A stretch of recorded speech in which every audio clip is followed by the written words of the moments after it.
السلام علیکم۔ اس کہانی کو آخر تک ضرور سنیے۔ آئزہ میری بات سنو، میرا سانس بند ہوتا ہے، مجھ سے اب کام نہیں ہوتا، میں کیا کروں؟ آئزہ کی شادی کو ابھی 1 سال گزرا تھا کہ شوہر بیمار رہنے لگا۔ بات نصیب کی ہوتی ہے، خوشیاں نصیب میں ہو تو ملتی ہیں، درد غم سب اللہ کے دیے ہیں۔ عائزہ حاملہ تھی، اس کو ڈاکٹر کے پاس جانے کی ضرورت تھی، لیکن خدا کا کرنا ایسا ہوا، شوہر بیمار رہنے لگا۔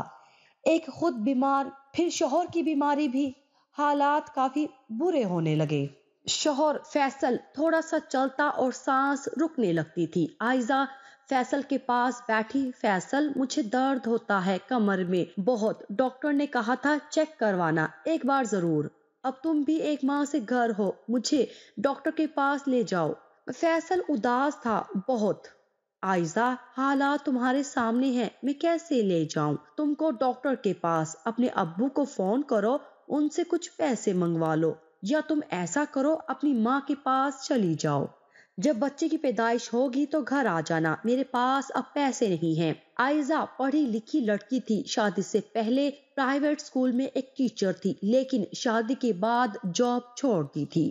عائزہ نے ماں کو فون کیا، امی جی فیصل بھی بیمار رہتا ہے، ہم بہت پریشان ہیں، بھائی کو کہو مجھے آ کر لے جائے۔ ماں نے حوصلہ دیا، بھائی رات کو آیا، عائزہ کو ساتھ گھر لے گیا۔ فیصل گھر میں تھا، بھابھی لوگ کھانا دے دیتے۔ بڑے بھائی نے کہا فیصل یار تو نے اپنی بیوی کو میکے بھیج دیا ہے، اس کو گھر میں ہی رکھتا۔ فیصل بولا بھائی میں کام پہ نہیں جا سکتا، میں خود بیمار ہوں، میرے حالات آپ کے سامنے ہیں۔ بھائی خاموش رہا۔ اللہ نے عائزہ کو بیٹا عطا کیا، بہت خوش تھے سب۔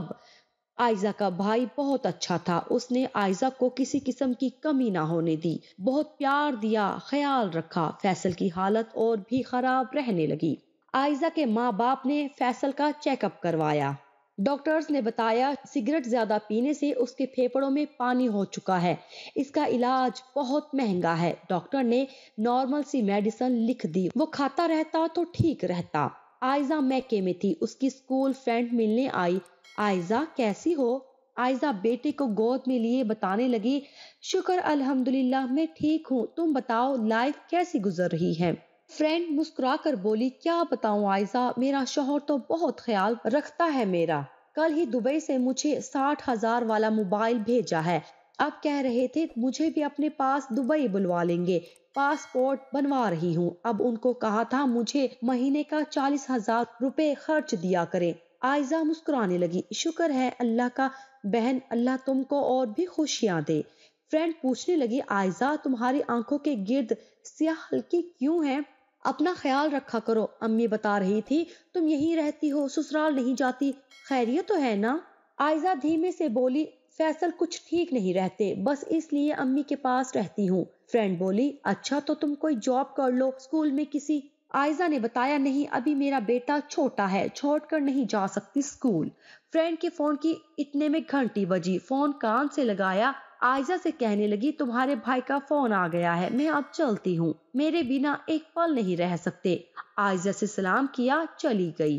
عائزہ کا بیٹا رونے لگا، بھوک لگی تھی شاید۔ عائزہ کے پاس بٹنوں والا ٹوٹا سا موبائل تھا، حالت کافی خراب تھی، شوہر بیمار رہتا، اسکول تو نہ جا سکتی تھی، لوگوں کے کپڑے سلائی کرنے لگی، شوہر نے گھر میں ہی پکوڑے سموسوں کی دکان بنا لی، کام تو ہوتا نہ تھا کوئی، عائزہ سب کچھ بنا کر دیتی، فیصل گھر کے باہر چارپائی پہ رکھ کے بیچنے لگتا، کبھی محلے کے بچے خرید لیتے، کبھی سارا بنایا ہوا سامان خود کھانا پڑتا، مشکل سے 2 وقت کی روٹی کھا رہے تھے۔ اللہ نے ایک اور بیٹا عطا کیا، 2 بیٹے، فیصل اور عائزہ کا گھر چلنا بہت مشکل ہو گیا تھا۔ چھوٹا بیٹا جو ابھی 1 سال کا تھا وہ بیمار رہتا، ڈاکٹر کہتے میڈیکل سٹور سے دودھ لے کر پلاؤ بچے کو، لیکن ایک دودھ کے ڈبے کی قیمت 2,000 روپے تھی، جہاں کھانے کے لالے ہوں وہاں اتنا مہنگا دودھ لا کر بچے کو کیسے پلایا جا سکتا تھا۔ عائزہ بہت پریشان تھی، میکے والے جتنا ہو سکتا کرتے تھے، لیکن فیصل کو ڈاکٹرز جتنا سگریٹ پینے سے منع کرتے، فیصل اتنے ہی زیادہ سگریٹ پیتا، اس کی حالت دن بہ دن خراب ہوتی جا رہی تھی۔ ایک دن چھوٹا بیٹا بہت بیمار تھا، عائزہ کے پاس علاج کے لیے 1 بھی روپیہ نہ تھا، اور سچ یہ بھی ہے کہ برے وقت میں کوئی ساتھ نبھاتا نہیں، کوئی آنسو صاف نہیں کرتا۔ یہ صدقہ خیرات کرنے والے بھی کیمرے کے سامنے تصاویر بنا کر صدقہ خیرات کرتے ہیں۔ بھلا کسی عائزہ کا درد کہاں دیکھ سکتے تھے؟ عائزہ کا بھائی بھی کہنے لگا ہم لوگ نئے مکان بنانے لگے ہیں، ہمارے پاس نہیں ہے ابھی۔ فیصل کے بھائی بھابھی پہلے ہی منہ نہ لگاتے تھے۔ فیصل کی حالت بہت خراب ہونے لگی تھی۔ فیصل ساری رات کھانستا، سانس بند ہونے سے تڑپتا، چھوٹا بیٹا بھی بیمار رہنے لگا۔ عائزہ فیصل کے بھائی کے پاس گئی۔ بھائی مجھ کو کچھ پیسے ادھار دے دیں، فیصل کو ہسپتال لے کر جانا ہے۔ لیکن بھابھی نے صاف انکار کر دیا۔ بہن ہم نے بچوں کی اسکول فیس دے دی ہے، ہمارے پاس خود پیسے نہیں ہیں۔ ہر کسی نے منہ موڑ لیا تھا۔ گھر میں بھوک ڈیرے ڈالنے لگی۔ گھر میں ایک نکلی پستول پڑی ہوئی تھی۔ دل میں خیال آیا کسی کو گن دکھا کر کچھ چھین لیتی ہوں۔ جب بھوک ڈیرے ڈال لے، جب ہر رشتہ منہ موڑ لے، جب ہم سفر موت کے منہ میں ہو، جب اولاد بھوک سے بلک رہی ہو تو عقل ختم ہو جاتی ہے۔ عائزہ کو کچھ سمجھ نہ آ رہا تھا۔ رات بھر وہ جاگتی رہی، سوچتی رہی کیا کروں اب؟ سب سے مدد مانگ کر بھی دیکھ لی، کوئی سہارا نہیں بن رہا۔ پستول لی، ایک سنار کی دکان پہ گئی۔ موقع دیکھا، دکان والا اکیلا تھا۔ جلدی سے دکان میں داخل ہوئی، پستول نکال کر اسے کہنے لگی مجھے جلدی سے 5,000 روپے دے دو۔ سنار مرد تھا۔ آخر نمرہ بار بار کہتی رہی مجھے جلدی سے 5,000 دو نہیں تو گولی مار دوں گی۔ سنار سمجھ گیا تھا عورت اناڑی ہے، وہ جھپٹا عائزہ کے ہاتھ سے پستول چھین لیا۔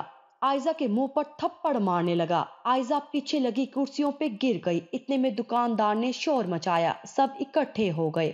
عائزہ رو رہی تھی۔ عائزہ کی ویڈیو بنائی گئی، فیس بک پہ خوب چرچا ہوا۔ عورت چوری کرتے ہوئے پکڑی گئی۔ پولیس والوں نے 4-5 کیس اور ڈال دیے۔ یہ عورت بہت بڑی کریمنل ہے۔ عائزہ رونے لگی یا اللہ مدد فرما۔ جب فیصل کو پتا چلا عائزہ نے یہ حرکت کی ہے، وہ غصے سے پھٹ پڑا، چیخ چیخ کر کہنے لگا عائزہ میرا کوئی تعلق نہیں ہے اب، عائزہ کو میں ابھی اسی وقت طلاق دیتا ہوں۔ وہ جیل میں عائزہ کے سامنے کھڑا تھا۔ عائزہ روتے ہوئے بولی فیصل آپ کی حالت مجھ سے دیکھی نہیں جا رہی تھی، اس لیے میں پاگل ہو گئی تھی، میں کیا کرتی، آخر سب سے مدد مانگ کر دیکھ لی تھی۔ فیصل غصے سے بولا عائزہ تم مجھے مرنے دیتی لیکن یہ ذلیل حرکت نہ کرتی۔ فیصل نے طلاق دے دی۔ عائزہ کے ماں باپ بھی آ گئے۔ عائزہ میری بیٹی ایسا کیوں کیا؟ عائزہ روتے ہوئے بولی امی میرا بیٹا بیمار ہے، اس کے علاج کے لیے پیسے نہیں تھے، فیصل کام کرتا نہیں، کوئی بھائی سے پیسے مانگے تو بھائی نے کہا ہم نئے مکان بنا رہے ہیں، میں کہاں جاتی ماں، میں کہاں جاتی۔ غریبی بہت بڑا ستم ہے، غریبی مذہب کے فرق بھلا دیتی ہے، افلاس حرام حلال بھلا دیتی ہے۔ دعا کیا کرو اللہ بھوک افلاس سے بچائے۔ خیر عائزہ کو رہا کروایا، طلاق ہو چکی تھی۔ فیصل کی طبیعت بہت خراب ہوئی، فیصل کی موت ہو گئی۔ بچوں کو لے کر ماں باپ کے گھر آ گئی۔ دامن پہ چوری کا داغ لگ چکا تھا۔ عائزہ ابھی جوان لڑکی تھی، خوبصورت بھی تھی، بس خوبصورت نہیں تھی تو نصیب۔ وہ بالکل بدل گئی تھی، وہ کانپ جایا کرتی تھی، وہ جیل میں رہ کر آ چکی ہے۔ یہ کیا ہو گیا تھا؟ اس نے مصلہ بچھایا، یا اللہ مجھ پہ رحم کرو، مجھے اب کسی امتحان میں نہ ڈالنا۔ لیکن ستم یہ بھی ہے کہ اللہ تو معاف کر دیتا ہے لیکن لوگ معاف نہیں کرتے۔ ہر نگاہ جو دیکھتی عائزہ کو چورنے کی نگاہ سے دیکھتے۔ کچھ لوگ تو کہتے اس نے خود اپنے شوہر کو بیمار کیا تھا، کچھ کہتے اس کے تعلقات ہیں غنڈے لوگوں سے، لیکن کوئی بھی عائزہ کی بے بسی، عائزہ کے آنسو نہیں دیکھ رہا تھا۔ عائزہ نے فیصلہ کیا وہ اسکول میں بچوں کو پڑھایا کرے گی، بچوں کا خرچ خود اٹھائے گی۔ بہت سے رشتے آ رہے تھے لیکن عائزہ اب شادی نہیں کرنا چاہتی تھی۔ وہ انکار کر دیتی یہ کہہ کر مجھے اب شادی نہیں کرنی، میں جیسے بھی ہوں اب زندگی گزار لوں گی۔ ایک پرائیویٹ اسکول میں جاب مل گئی، تنخواہ 15,000 لگ گئی جو عائزہ کے لیے بہت زیادہ تھے۔ اسکول جاتی، بچے نانی کو دے جاتی، دن گزرنے لگے۔ عائزہ خود اپنے پیروں پہ کھڑے ہونے لگی تھی۔ کبھی کبھی زندگی بہت دکھ دیتی ہے، یوں لگتا ہے لاکھوں لوگوں میں ہم تنہا ہیں، کوئی ساتھ نبھانے والا نہیں ہے، کوئی اپنا کہنے والا نہیں ہے، کوئی ہاتھ تھام کر پوچھنے والا نہیں کہ رونے کی وجہ کیا ہے۔ خود رو لینا، خود چپ ہو جانا۔ کبھی زندگی دکھ دیتی ہے تو بہت دیتی ہے۔ عائزہ اسکول جاتی تو اسکول میں ایک ٹیچر لڑکا وہ عائزہ کو پسند کرنے لگا۔ عائزہ اسے بہت اچھی لگتی تھی۔ سر قاسم نام تھا اس کا۔ قاسم دیکھتا تھا آئزہ کسی سے بات نہیں کرتی، اسکول آتی ہے، بچوں کو پڑھاتی ہے اور فارغ وقت میں الگ سے کرسی پہ اکیلی بیٹھی رہتی ہے۔ قاسم جانتا تھا آئزہ کی لائف کے بارے میں، وہ چاہتا تھا آئزہ کا ہاتھ تھام کر آئزہ کو اپنی ہم سفر بنا لے۔ قاسم ابھی کنوارا تھا لیکن آئزہ کے 2 بچے تھے۔ کہاں کوئی مرد ایسی عورت کو قبول کرتا ہے، لیکن طاہر چاہتا تھا آئزہ سے نکاح کرنا۔ آئزہ بہت پیاری تھی۔ قاسم نے ایک اسٹوڈنٹ کے ہاتھ چاٹ کی پلیٹ بھیجی آئزہ کے لیے۔ آئزہ نے پوچھا کس نے بھیجی ہے تو اسٹوڈنٹ نے بتایا سر قاسم نے۔ آئزہ نے لینے سے انکار کر دیا۔ قاسم کو بہت برا لگا۔ قاسم آئزہ سے بات کرنا چاہتا تھا۔ ایک دن موقع ملا، قاسم آئزہ کے پاس آیا۔ آئزہ مجھے آپ سے بات کرنی ہے۔ اس نے نظر جھکا کر کہا مجھے آپ سے کوئی بات نہیں کرنی۔ وہ پیار سے بولا پلیز آئزہ میڈم میری ایک بار بات سن لیں۔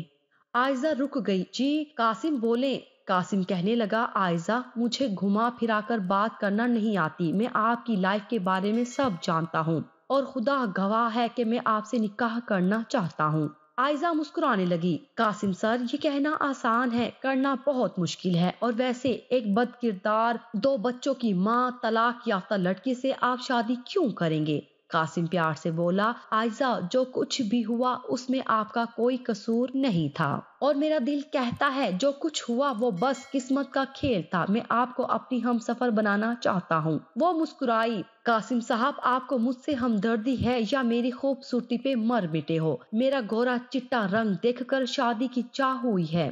قاسم کہنے لگا آئزہ آپ غلط سمجھ رہی ہیں، میں آپ سے پاکیزہ رشتہ قائم کرنا چاہتا ہوں، آپ آرام سے سوچ لیں، مجھے جلدی نہیں ہے، مجھے آپ کے جواب کا انتظار رہے گا۔ آئزہ کے ذہن میں لاکھوں سوالات تھے، آخر کیوں قاسم طلاق یافتہ لڑکی سے شادی کرے گا؟ جب وہ مجھے حاصل کر لے گا پھر کیا گارنٹی ہے وہ میری طلب رکھے گا؟ کیا ضمانت ہے کہ وہ بدل نہ جائے گا؟ میں پھر سے ٹوٹ جانے کی ہمت اب نہیں رکھتی۔ دوسرے دن بیٹے کو بھابھی نے کسی وجہ سے تھپڑ مار دیا۔ آئزہ کو بہت غصہ آیا، بھابھی سے جھگڑنے لگی۔ بھابھی نے تانے دیے اتنی غیرت مند ہو تو دفع ہو جاؤ، ہمارے گھر سے نہ گھر بسا سکی نہ شوہر کو۔ بھابھی کا ایک ایک لفظ اس کے دل کو تیزاب کی طرح چیر رہا تھا۔ بچوں کو سینے سے لگا کر بہت روئی تھی۔ ماں نے سمجھایا بیٹی آئزہ شادی کر لو، آج ہم زندہ ہیں تو تمہارا بھائی چپ ہے، کل ہم نہ رہے تو کہاں جاؤ گی؟ آئزہ رات بھر سوچتی رہی۔ قاسم کی باتیں ذہن میں گھوم رہی تھی۔ قاسم کو شادی کی ہاں کر دی۔ قاسم بہت خوش تھا۔ آئزہ سے نکاح کر لیا۔ پہلی رات آئزہ قاسم کے سامنے بیٹھی تھی۔ قاسم میں جانتی ہوں آپ نے سب کے خلاف ہونے کے باوجود مجھ سے نکاح کر لیا، لیکن قاسم میں نے بہت دکھ دیکھے ہیں، میں جاب کروں گی، آپ پہ بوجھ نہیں بنوں گی، آپ بس میرے سر پہ اپنے نام کی چادر اڑائے رکھنا۔ قاسم نے آئزہ کے آنسو صاف کیے۔ آئزہ میں آپ کا درد، آپ کے آنسو سب آج کے بعد خوشیوں میں بدل دوں گا۔ آئزہ قاسم کی آنکھوں میں دیکھ کر بولی آئزہ آپ کی ہر بات مانے گی۔ قاسم میں کبھی آپ کو شکایت کا موقع نہ دوں گی، آپ کو سانسوں میں بسا لوں گی، بس قاسم مجھے اب زمانے کی سرد ہوا میں تنہا نہ چھوڑنا۔ آئزہ بہت خیال رکھتی قاسم کا، کپڑے پریس کرنا، کھانا بنانا، قاسم کی چھوٹی چھوٹی خوشیاں سینے سے لگا رکھتی۔ قاسم حیران تھا، آئزہ اتنی اچھی ہوگی کبھی سوچا بھی نہیں تھا۔ آئزہ کے بچوں کو پیار دیتا تھا۔ وقت گزرنے لگا لیکن پھر قیامت کا آنا ضروری تھا۔ ایک ستم ابھی باقی تھا، نصیب کا پھر سے دکھ دینا ابھی باقی تھا، پلکوں کو بھیگ جانا ابھی باقی تھا۔ قاسم کے دوست قاسم سے کہتے یار کتنا پاگل انسان ہے تو، تم کو کوئی بھی پڑھی لکھی خوبصورت کنواری لڑکی مل جانی تھی کہ اپنے گلے 2 بچوں کی ماں ڈالی ہے، کچھ عقل کو ہاتھ مارو، اس کا کردار دیکھا، سنا ہے وہ ڈکیتی کے کیس میں جیل بھی جا چکی ہے۔ قاسم نہ چاہتے ہوئے آئزہ سے نفرت سی کرنے لگا تھا۔ آئزہ 5 وقت کی نماز ادا کرتی۔ قاسم گھر آیا، آئزہ پاس آ کر بیٹھ گئی۔ قاسم آپ کو کہا تھا بال کٹوا کر آنا، اپنی حالت ٹھیک رکھا کرو نا۔ قاسم چپ رہا۔ آج قاسم کا رویہ بدلا سا تھا۔ آئزہ کھانا پلیٹ میں ڈال کر لائی۔ قاسم کھانا کھا لیں۔ قاسم نے ٹی وی دیکھتے ہوئے کہا آئزہ مجھے بھوک نہیں ہے۔ قاسم کے دماغ میں ایک دوست کی بات چل رہی تھی کہ ایک رشتہ ہے، کنواری لڑکی ہے، بینک میں جاب کرتی ہے، آئزہ سے جان چھڑواؤ اور اس سے شادی کر لو۔ قاسم آئزہ کی طرف دیکھنے لگا۔ آئزہ نے ہاتھ میں مہندی لگائی ہوئی تھی۔ قاسم کو اپنا ہاتھ دکھانے لگی۔ یہ دیکھیں آپ کا نام لکھا ہے میں نے۔ قاسم ہلکا سا مسکرایا۔